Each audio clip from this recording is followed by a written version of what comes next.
시청자 여러분 안녕하십니까? 경제 인사이더들의 신박한 통찰과 함께하는 경제 인사이트 정철진입니다.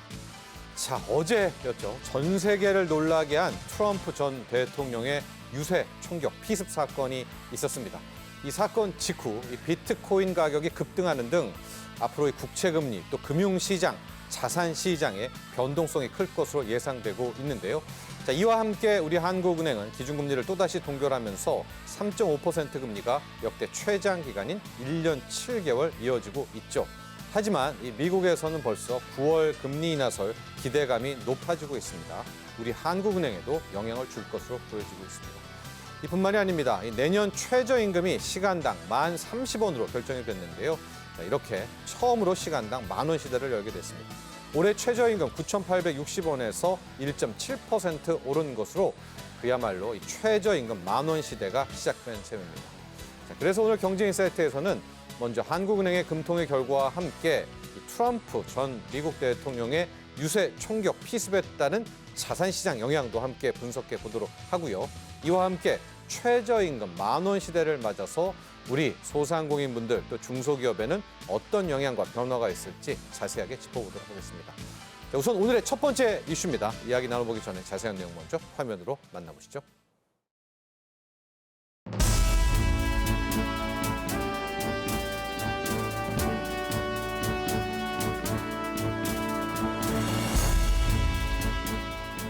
오늘 금융통화위원회는 한국은행 기준금리를 현재의 3.5%에서 유지하기로 결정하였습니다. 오늘 금융통화위원회는 물가 상승률의 둔화 추세를 좀 더 확인할 필요가 있고 외환시장 변동성과 부동산 가격 오름세 및 가계부채 증가세가 금융 안정에 미치는 영향에도 유의할 필요가 있는 만큼 현재의 긴축 기조를 유지하면서 대내외 정책 여건을 점검해 나가는 것이 적절하다고 판단했습니다. 이 결정은 금통위원 전원 일치였습니다.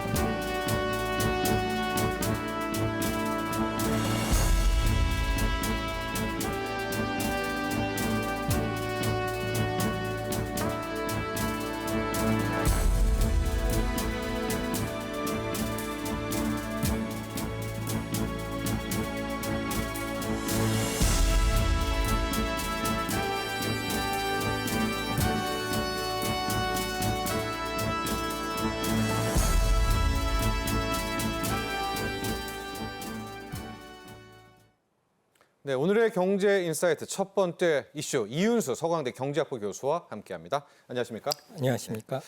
자, 어제였었죠. 정말 있어서는 안 돼 비극적인 사건이 펼쳐졌습니다. 현재 올 11월에 있을 미국 대선 공화당 후보이자 전 미국 대통령이었죠. 트럼프 후보가 유세 도중 총격 피습을 받았습니다. 자, 이 교수님, 현재 트럼프 전 대통령, 트럼프 후보 어떤 상황이라고 알려졌습니까? 그 유세장에서 한 130m 정도밖에 안 되는 거리에서 총격을 받았고요. 네. 근데 사실상 트럼프가 몸을 살짝 돌리지만 않았으면 그 뒤에 머리를 맞고 그 자리에서 즉사를 할 수도 있을 만큼 위험한 상황이었다고 네. 들었습니다. 근데 그럼에도 불구하고 뭐 화면에 나오시는 거 보시면 아시겠지만 네.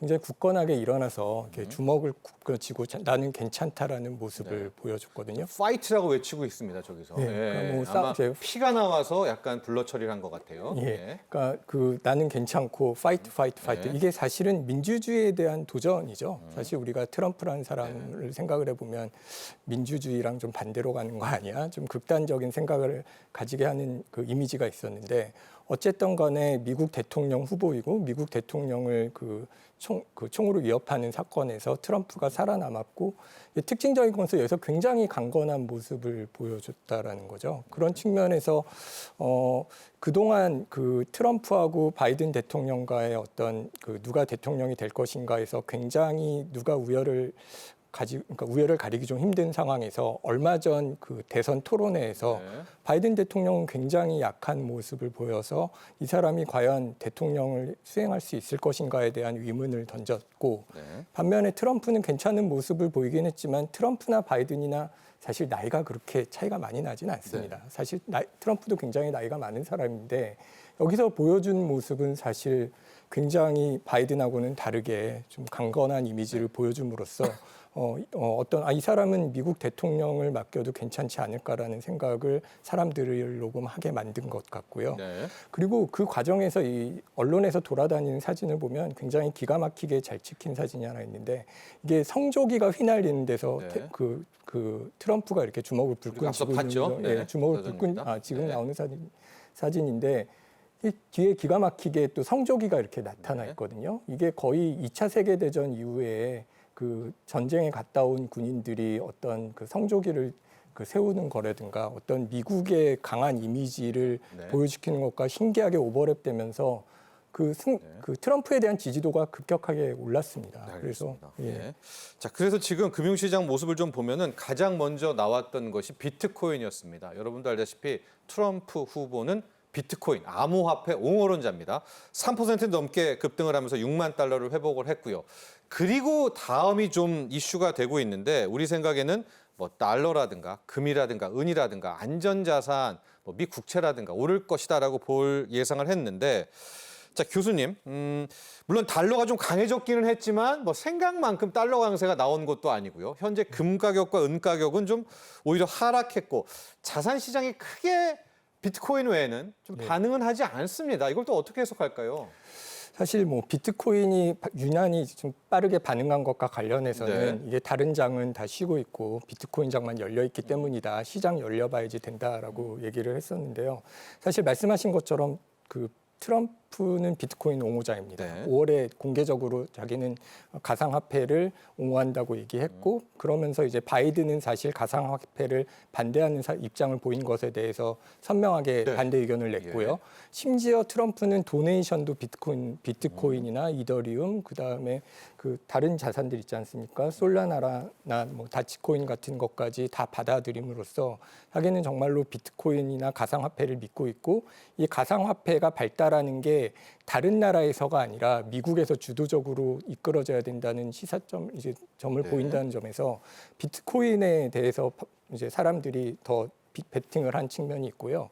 아까 말씀하셨던 안전자산에 대한 선호는 보통의 금융 위기 같은 경우라면 달러화라든가 국채 가격이 오르는 게 맞겠지만 네. 이 트럼프가 시장에서 트럼프가 대통령이 된다는 것에 대해서 시장에서는 좀 엇갈린 시선을 가지고 있다라고 생각을 합니다. 네. 예전에 먼저 대통령이 됐을 때 그 미국 국채 가격이 굉장히 급락을 했었습니다. 트럼프 대통령이 워낙 재정 적자를 늘리면서 정부 지출을 많이 할 거라는 예상 때문에 국채 금리가 급등하고 가격은 떨어졌던 일이 있었는데 비슷한 일이 반복될 거라고 생각을 하는 거죠. 그런 측면에서 예를 들면 감세를 하고 재정 적자를 늘리고 그다음에 관세를 올리는 것으로 인해서 인플레이션이 강화된다면 사실은 인플레이션이 올라가는 상황에서 미국 국채, 특히 장기 국채 금리가 장기 국채 금리가 올라가는 과정에서 장기 국채 금리를 이제 선호하지 않기 때문에 네. 국채하고 달러에 대한 반응은 오히려 상대적으로 좀 둔감하지 않았느냐라고 생각을 합니다. 그렇습니다. 뭐 실제 국채 금리는 좀 올랐습니다. 그나마 국채 금리가 올랐고 달러는 좀 강세였었고요.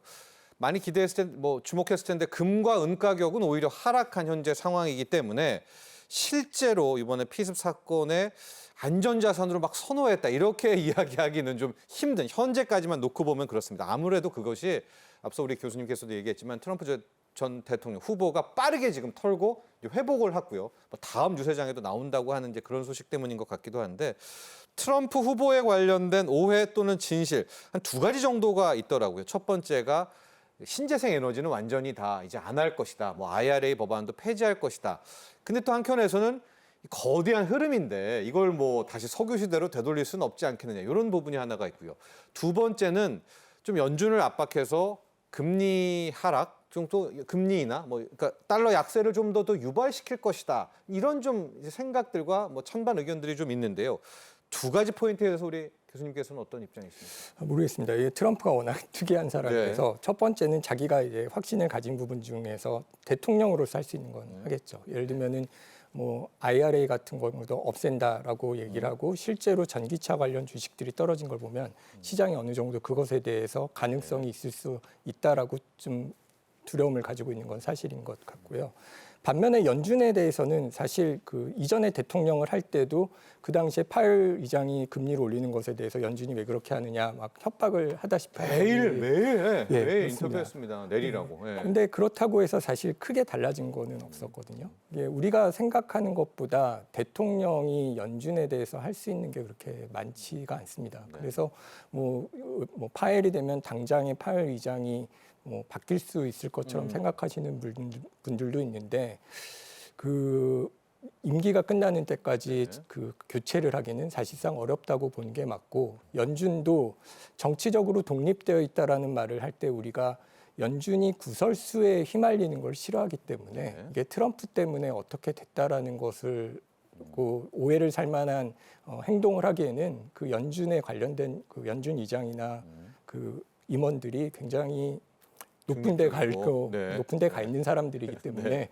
별로 이렇게 트럼프 대통령이 뭐라고 반응을 할 수도 있습니다. 사실. 그러나 트럼프 후보는 오히려 지금 파월에게 자막도 나오고 있는데 당신이 정치적이다 이렇게 이제 트럼프 특유의 압박하는 방법이다 이렇게 해석을 좀 하겠고요. 앞서 이제 신재생 에너지 부분 석유 시대 역시도 할 만큼은 또 할 거다.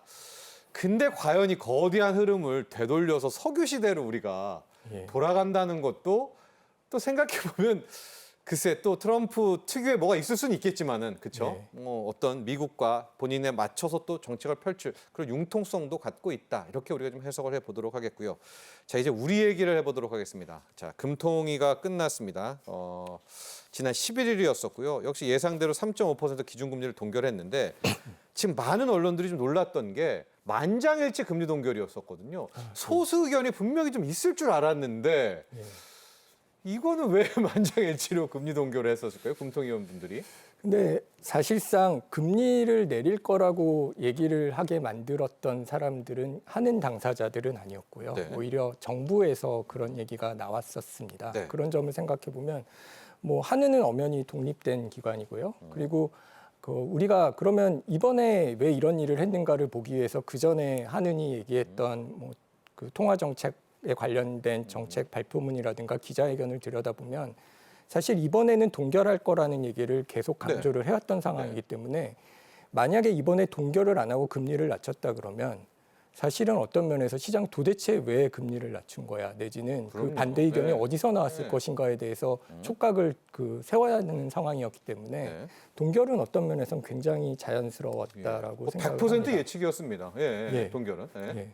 그리고 이제 금통위원 중에서 반대표가 있을 거냐라고 소수 의견이 있을 것이라고 했던 것에 대해서도 그렇게 오히려 역으로 우리가 4월에 그 이제 5월 금통위 의견을 살펴보면 이제 목표 인플레이션에 수렴하기 전까지는 현재 긴축 기조를 충분히 유지할 것이다라는 얘기를 한 상황에서 지금 당장 바로 다음 달에 소수 의견을 내기도 쉽지 않지 않았을까라는 생각을 합니다.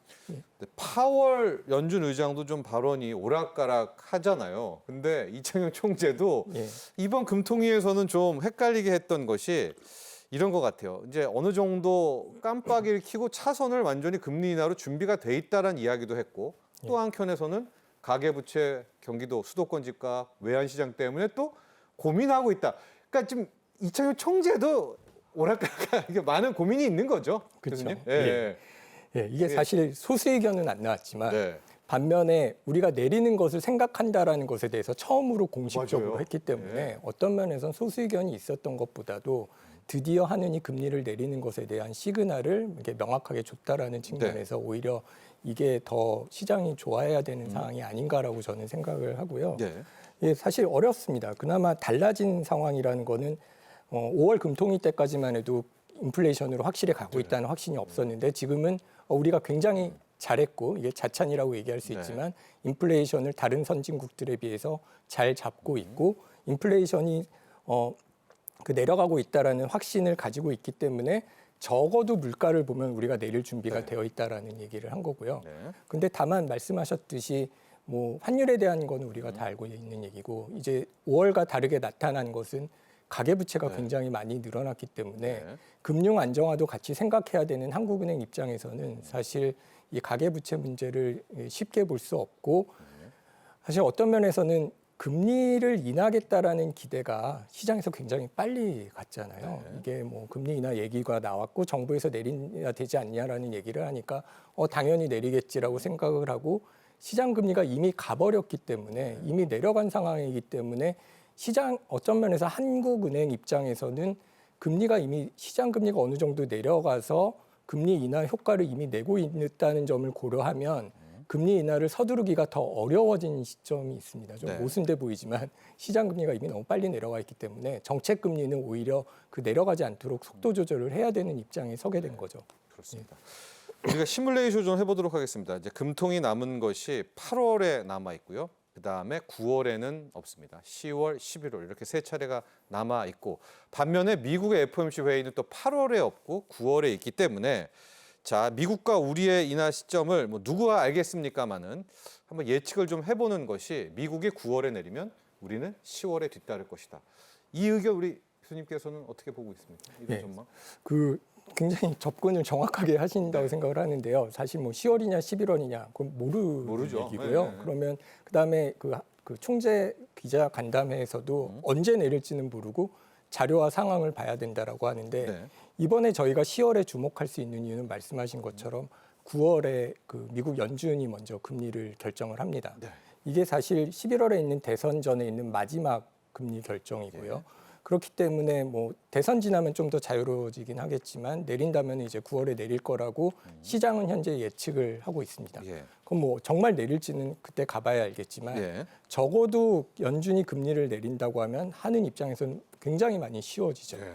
적어도 금리를 내리고 물론 연준이 앞으로 금리를 얼마만큼 내릴 것인가에 대한 가이드라인에 따라서 환율 결정은 되겠지만 적어도 하는 입장에서는 그 달러하고 원화 사이의 어떤 그 금리 격차가 지금보다는 좀 좁혀진 상황이기 때문에 미국이 내려준다면 예. 뭐 상당히 숨통 트이겠죠. 예, 예. 그러면은 일단은 환 격차에 대해서는 조금 걱정을 덜 해도 되고 그러면 이번 금통위에서 얘기했던 두 가지 조건이 하나는 외환이고 두 번째가 가계부채인데 예. 그 두 번째 이런 $1 환율에 대한 거는 조금 안심을 해도 불확실성이 어느 정도 소진이 되면 그때는 가계부채 문제를 가지고 판단을 내리겠죠. 예. 네, 가계부채 문제가 어느 정도 안정화권에 들어가고 있다라면은 10월에 금리 결정을 내릴 수 있을 것이나 근데 이미 시장 금리가 내려와 있고 예. 가계부채가 늘어나고 있는 게 예. 쉽게 잡히지 않을 것 가능성이 같은데요? 높기 때문에 예.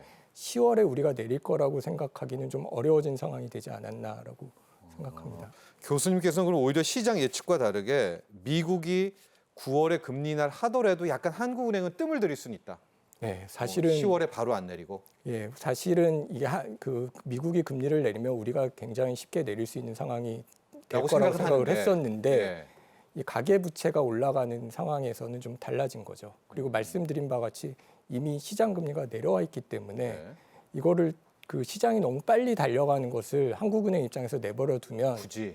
예. 나중에 가계 부채가 늘어나고 서울 부동산이 폭등해서 나타난 부동산 폭등의 원인을 한국은행이 너무 금리를 빨리 내렸다라는 식으로 네. 뒤집어쓸 수도 있는 상황이 네. 될 수 있기 때문에 그 가계부채 문제에 대해서 굉장히 신중하게 접근할 확률이 높아졌다라고 생각을 합니다. 알겠습니다. 그리고 더 중요한 것이 그럼 정말로 미국은 9월에 금리를 내릴 수 있는가? 이것도 오늘 점검을 해봐야 될 것 아니겠습니까? 지금 계속해서 파월 연준 의장이 이야기하는 것이 확실한 데이터인데 일단 6월의 소비자 물가 지수 그리고 생산자 물가 지수도 코어 PPI를 보면 나름 또 괜찮았었거든요.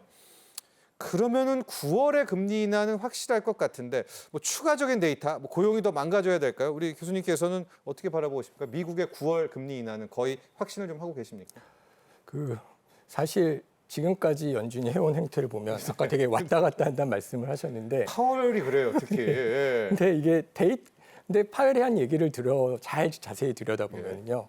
이게 우리가 지금 인플레이션이 잘 내려오고 있는데 뭐 더도 말고 덜도 말고 지금까지처럼만 내려오면 우리가 금리를 내릴 수 있다는 얘기를 불과 작년 말과 올해 초에 하다가 금리가 인플레이션이 이제 올라가니까 이게 자기가 얘기했던 그 전제 조건이 깨진 거죠. 예. 그러면서 말을 바꾸는 상황이 되고 우리가 올해 3번은 금리 인하를 할 거라고 생각을 했는데 한 번밖에 안 할 것이다라는 식으로 시장 기대가 바뀌었잖아요. 그나마 근데 다행인 거는 지금 그때 튀어서 걱정했던 인플레이션이 6월 인플레이션에서 좀 안 좋은 네. 데이터가 나온 거죠.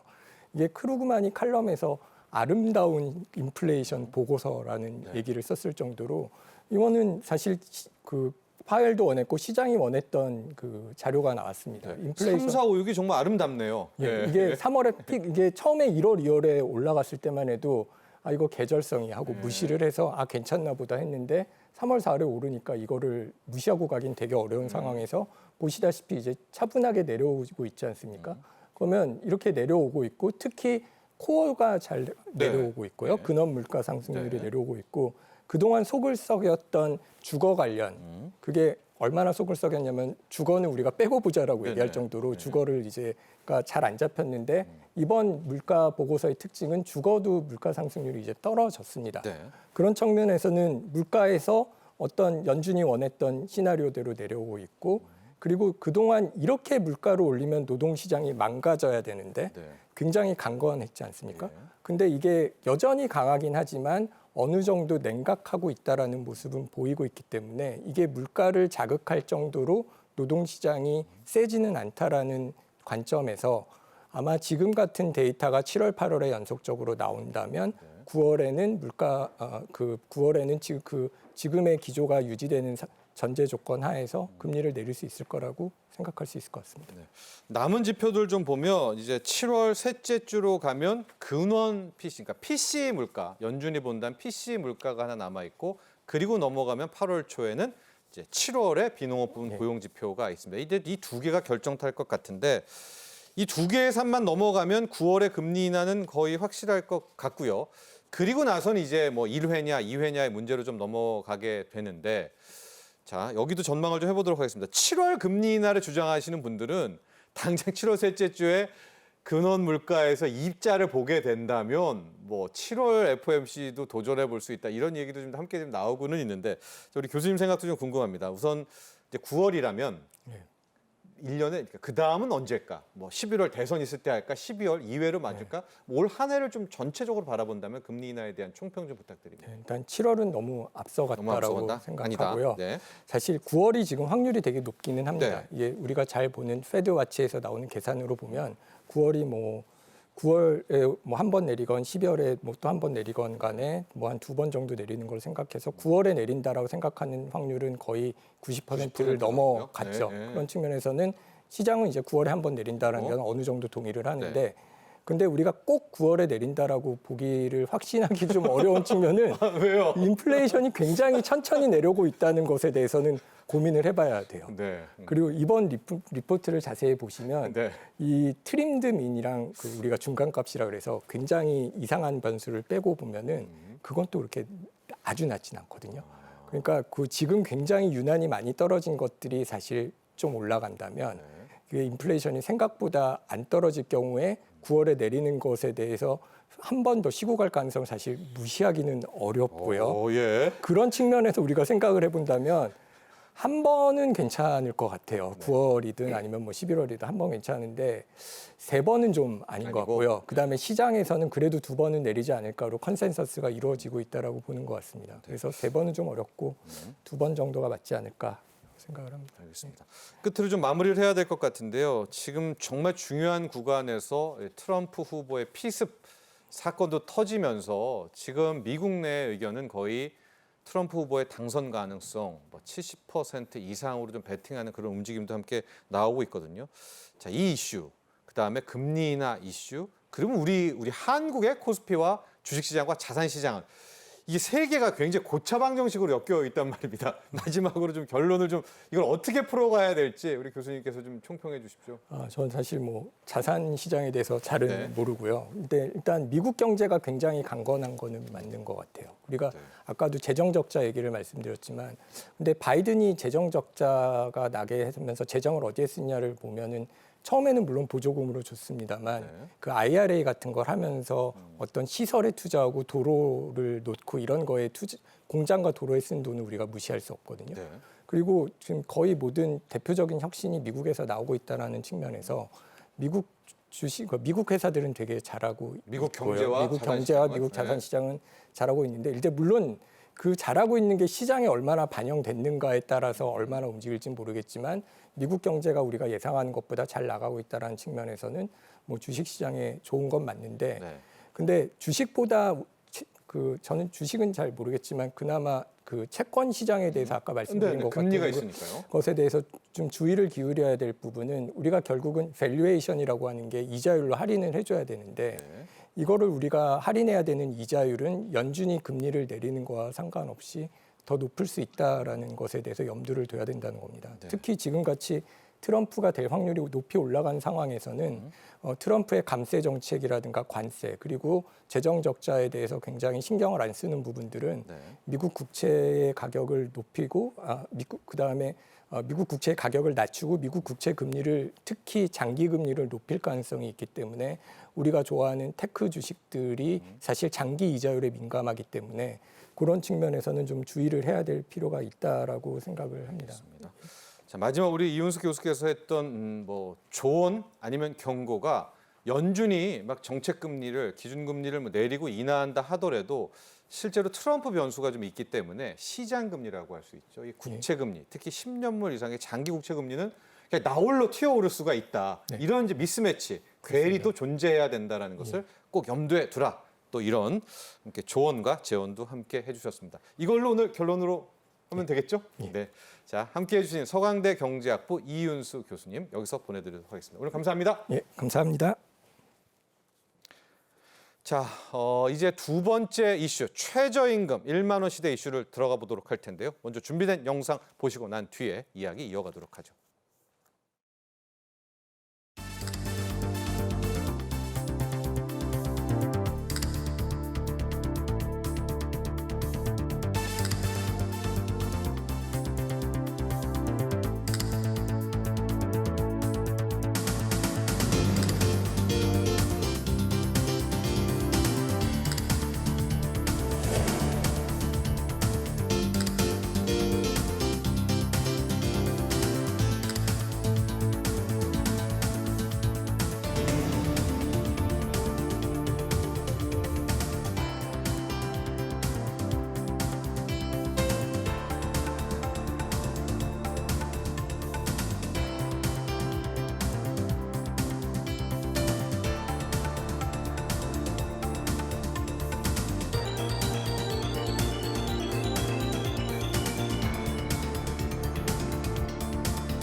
내년 최저임금이 사상 처음으로 시간당 1만 원, 만 원을 넘었습니다.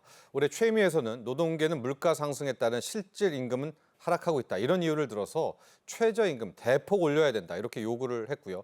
반면에 경영계 또 소상공인 쪽에서는 노동 생산성이 너무 저하되고 있다. 인건비가 높다. 이러면서 동결 또는 안정화를 추구하면서 맞섰는데요.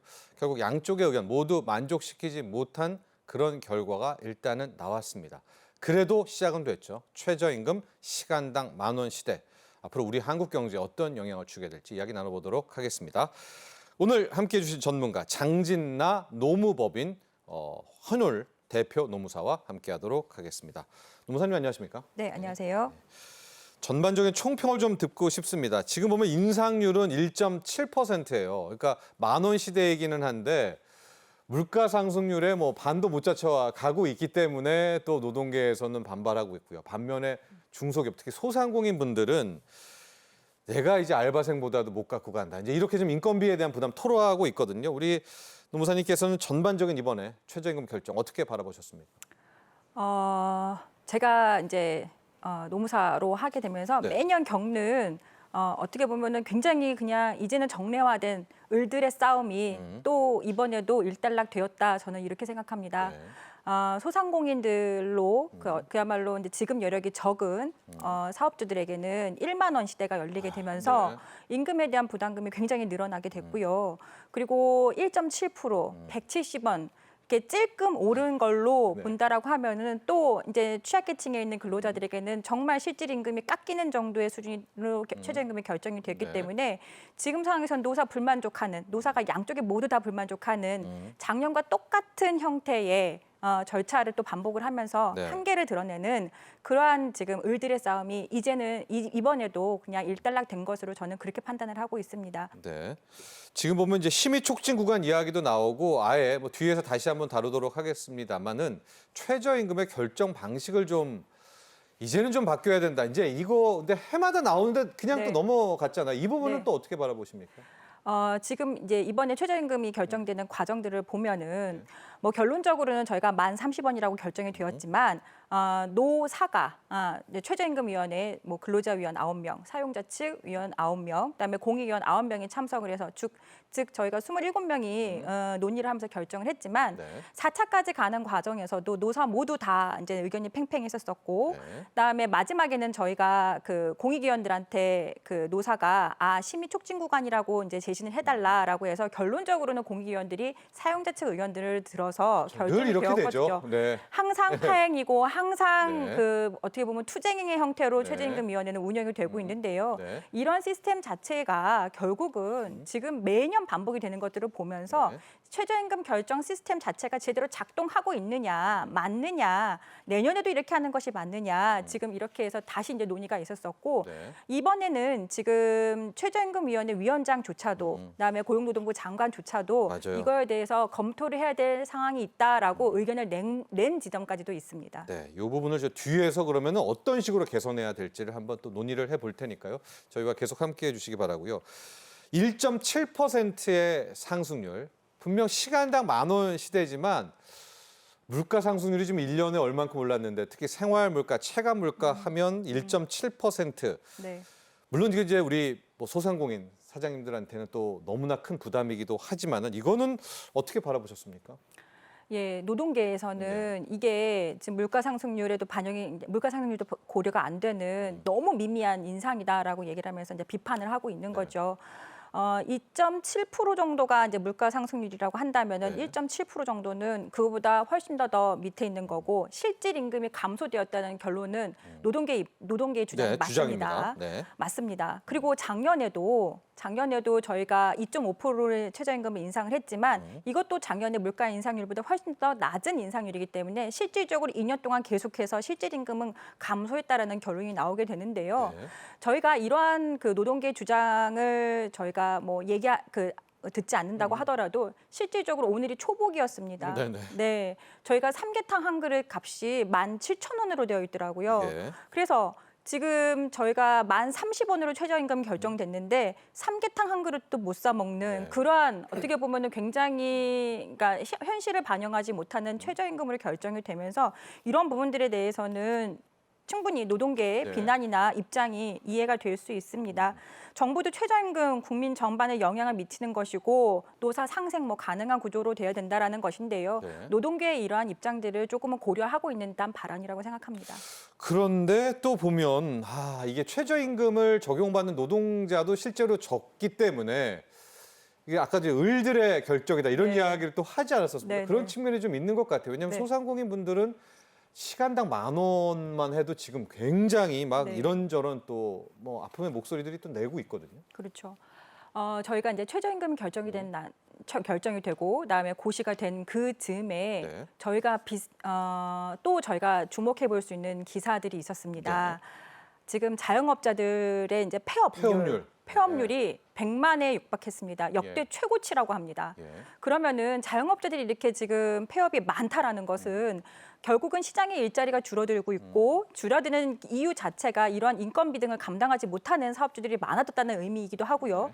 또 다른 통계 자료 나온 것들을 보면은 실업률이 전년 대비 23%가 인상이 됐습니다. 경제적인 구조 자체나 상황 자체가 굉장히 지금 어려운 상태에 있는 것은 또 사실인 거고 소상공인들의 어떠한 1만 원 최저임금에 대한 어떤 절규 이런 예. 부분들도 충분히 사실이고 느낄 수 있는 부분이라고 저는 생각합니다. 그렇습니다. 이제 양쪽에 좀 의견이 있는데 이런 가운데 우리의 시간당 10,000원이라는 임금이 전 세계적으로는 어느 수준인가? 이것도 좀 이제 이런 인터넷에서는 좀 논란이 되는 것 같은데요. 정확히 팩트로는 정말 어느 수준입니까? 우리의 이 10,000원, 1030원이요? 지금 이제 나와 있는 통계 자료를 네. 본다라고 하면 뭐 최저임금위원회에서도 이제 이런 부분들이 고려가 됐다라고 하는데요. 영국 같은 경우에는 지금 10.42파운드, 그다음에 우리나라 돈으로 환산하면 18,500원 정도 됩니다. 네. 유럽 중에서도 좀 높은 임금 상태를 유지하고 있는 거고요. 독일 같은 경우는 12유로로 17,900원, 프랑스는 11.27유로로 16,800원 정도 네. 됩니다. 우리나라보다는 유럽에 있는 나라들이 훨씬 더 높은 것들을 알 수가 있는 것이고요. 그리고 조금 이제 의아한 것은 미국 같은 경우에는 이제 연방에서 적용하고 있는 최저임금이 9,988원 정도 됩니다. 네. 우리나라보다는 좀 낮습니다. 그리고 우리나라 옆에 있는 일본 같은 경우도 우리나라보다 낮습니다. 8,300원 정도 되고요. 대만 그보다 더 낮고 그다음에 지금 우리나라가 이번에 30원이 10,030원으로 됐죠. 결정이 됐는데요. 근데 영국 같은 경우에는 저희 나라하고 단순 비교가 할 수 없는 것이 여기에는 실질 임금을 생활비 임금을 기준으로 해서 결정을 하고 있습니다. 예. 그리고 그다음에 독일이나 프랑스, 미국 같은 경우에도 지역별로 또는 업종별로 차등을 두고 있는 거기 때문에 우리나라하고 단순 비교하는 것은 또 어렵습니다. 네. 그리고 우리나라 같은 경우는 주휴수당이라는 제도가 있습니다. 그렇기 때문에 우리나라의 어떤 특이한 법 구조를 고려를 한다고 하면은 지금 1030원이라는 최저임금이 실질적으로 주휴수당까지 고려하게 된다면 12,000원까지 2,000원이죠. 올라갑니다. 네. 예, 그렇기 때문에 지금 뭐 다른 나라들을 비교를 할 수 있겠지만 각각의 나라들이 처한 상황, 법 제도들하고 비교를 해본다고 하면은 저희 나라의 그 최저임금 자체가 네. 낮은 수준은 아니라고 보여집니다. 그렇습니다. 앞서 우리 장진환 노무사께서 얘기했지만 영국 같은 경우에는 18,000원으로 높다 얘기하지만 영국의 물가는 살인적입니다. 그렇기 그렇죠. 때문에 오히려 이거는 우리에 비하면 굉장히 체감으로는 낮다라고 볼 수가 있겠고요. 미국은 또 팀 문화가 있어가지고 빼놓고 얘기하더라고요. 네. 왜냐하면은 그쵸 이게 약간 좀 애매해지잖아요. 미국은 그렇죠. 네, 그런 네네네. 분야가 좀 있고 우리나라는 말씀하셨지만 주휴수당이라는 부분이 또 있어서 1030원이지만 실제 12,000원 정도 효과. 그러니까 이게 지금 전 세계 비교는 살짝 좀 단순 비교는 좀 단순 어렵죠. 비교는 힘들다. 네. 이제 이렇게 좀 볼 수가 있을 것 같고 이 최저임금의 이 기준이 굉장히 중요한 것이 거의 26개 법령에 이게 적용이 된다. 이건 또 무슨 얘기입니까? 최저임금이? 최저임금은 이제 근로자들에게 적용되는 어떤 네. 최저의 임금 수준을 결정하는 거일 뿐만 아니라요. 이게 이 최저임금을 기준으로 해서 우리나라 국가에서 어떻게 보면 지급되는 지원금, 그다음에 보상금, 그렇죠. 그다음에 급여 뭐 이런 것들이 모두 다 기준이 되는 급여가 돼요. 예. 예컨대 저희가 이제는 이제 근로자들한테는 가장 이제는 그 친숙한 실업급여, 예. 실업급여를 본다라고 하면 구직급여인데요. 네. 실업급여는 원래는 근로자가 받고 있던 평균 임금을 기준으로 해서 1급 일액을 산정합니다. 예를 들어서 뭐 그렇죠. 네네네, 네. 뭐 181분 네. 이런 식으로 기준을 하는데 그건 평균 임금을 기준으로 한단 말이죠. 근데 그 평균 임금이 최저임금보다 낮으면은 최저임금을 기준으로 해서 1급액을 지급을 해요. 그러니까 최저임금이 올라가는 거에 따라서 결국은 구직급여액도 올라가게 되는 거고요. 그다음에 회사에서 지금 출산휴가 급여를 지급하는 것이라든지, 그다음에 산업재해보상보험법상 휴업급여 이런 것들도 다 산재에도 네네네 그렇죠. 네. 그렇죠. 평균 임금을 기준으로 해서 거의 다 산정을 하지만은 이런 것들이 최저임금보다 떨어지게 된다라고 하면 최저임금으로 기준을 하기 때문에 결국 실질적으로는 근로자들이 직접 지급하는 임금으로서의 최저임금 기준의 인상 이것도 있겠지만 법률적으로는 전체적으로 봤을 때는 모든 법들 어떻게 보면 국가에서 근로자들이나 국민들에게 적용되는 모든 법들에게 이 최저임금 제도는 영향을 미치고 있는 것입니다. 이건 어떻습니까? 지금 당장 최저임금 10,000원 시대가 열리게 되니까 키오스크 네. 업체들이 정말 남몰래 네. 웃고 있고요. 네. 이제 서빙 로봇도 좀 눈에 많이 띄는데 이쪽 업체들도 주가도 들썩대고 있고 네. 이러다 정말 뭐 서빙 로봇, 키오스크 시대 더 대중화 확산되는 거 아닙니까? 그렇죠. 안 그래도 지금 많이 퍼져 네, 있던데 네, 네. 어떻게 보세요? 만약에 이제 소상공인들, 네. 이제 인건비 부담이 굉장히 부담스러운 소상공인들이라고 한다면 당연히 이런 선택을 할 수밖에 없다고 보여져요. 그리고 이 지금 소상공인들은 인건비뿐만이 아니라 인력을 구하는 것도 굉장히 어려운 부분들이 있기 때문에 이런 자동화 어떠한 뭐 프로세스라든지 서빙 그러니까요. 로봇이라든지 이런 것들을 어떻게 보면 선택할 수밖에 없는 필연적으로 선택할 수밖에 없는 상황에 있는 거고요. 예. 그리고 또 이제 이번에 최저임금이 오르면서 소상공인 연합회에서는 내가 이제 소상공인들이 지급할 수 있는 어떻게 보면 마지노선이 심리적인 넘었다. 마지노선을 넘어버렸다. 그다음에 외식업 소상공인들은 이건 사형 선고 받은 것과 같다. 뭐 이런 정도까지 의견을 냈어요. 그리고 또 반면에 또 아르바이트생들은 키오스크나 뭐 이런 걸로 대체가 되다 보니까 일자리나 그다음에 일하는 시간 자체가 줄어들어서 내 소득은 굉장히 줄어들 것이다라면서 불안해하고 있거든요. 결국은 지금 사업주들이나 그다음에 취약계층에 있는 근로자들이나 이 지금 양측 모두에게는 최저임금 제도가 자체가 그러면은 어떻게 해서 앞으로 운영될 것인가 조금은 예측 가능성을 제시해 주는 게 지금 이러한 혼란들을 조금은 수습할 수 있는 방식이라고 보여지거든요. 네. 그 얘기를 좀 해야 되는데 일단 이번 최임위에서 통과가 안 되고 이슈가 안 됐던 게 차등 적용. 네. 실은 올해 좀 이게 이슈가 될 것 같다라고 했는데 아예 언급도 안 됐습니다. 차등 적용은 회의에서 좀 안 나왔나요? 차등 적용도 많이 좀 이슈가 됐었잖아요. 네네. 매년 어떻게 보면은 사용자 측에서 제시하는 이제 최저임금 액하고 같이 제시하는 네. 최저임금에 대한 어떻게 보면 이슈가 되겠죠. 예. 작년에도 제시가 됐었었고 올해 년도에도 됐었었는데 올해 년도 같은 경우에는 사용자 측에서 경영계 측에서 구체적으로 최저임금에 대한 차등 적용을 할 업종까지 제시를 하게 되면서 조금 네. 더 적극적인 모습을 보여주긴 했지만 구체적으로 논의가 되지는 않았습니다. 네. 왜냐하면 이렇게 지금 최저임금을 차등 적용을 한다라고 하면은 어느 업종에서는 내가 최저임금 이 기본 어떤 수준보다 훨씬 더 못 받는 업종에서 근무한다라고 하면서 낙인 효과도 있을 수가 있고요. 네. 차별도 있을 수가 있고요. 그다음에 여러 가지 또 다른 부작용들이 있을 수 있기 때문에 이런 것들에 대해서는 노동계가 굉장히 반대를 했고 올해 년도에도 그런 부분들로 결국은 구체적인 논의가 이루어지지 못했습니다. 네. 경영계가 근데 구체적으로 올해 년도에는 한식, 외식, 뭐 기타 간이 음식점업 이렇게 해가지고 특히 음식점업에 대한 차등 적용들을 많이 추진을 했지만 이런 것들이 법에 최저임금법에 업종별로 차등해서 뭐 생각할 수 있다, 결정할 수 있다라는 근거 규정이 있기 때문에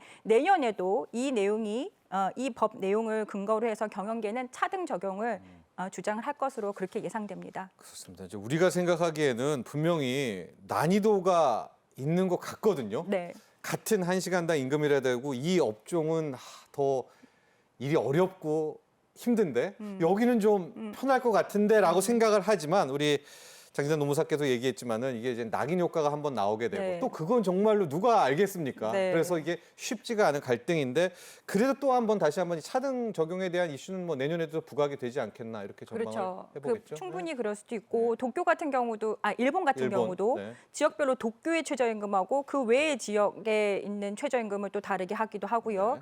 그다음에 또 업종별로도 또 차등을 해서 이미 발표를 하고 있는 건데 지금 저희가 서울에서 평균적으로 임금을 받는 것과 또 저기 이제 그 외의 지역에서 그렇죠. 받는 거는 실질적으로 굉장히 다르긴 하단 말이죠. 그렇기 때문에 경영계가 주장하고 있는 이런 주장 자체가 전혀 합리적이지 못한 주장은 아니라고 아니다. 보여지고 예. 충분히 검토의 대상은 된다라고 보여집니다. 그렇습니다.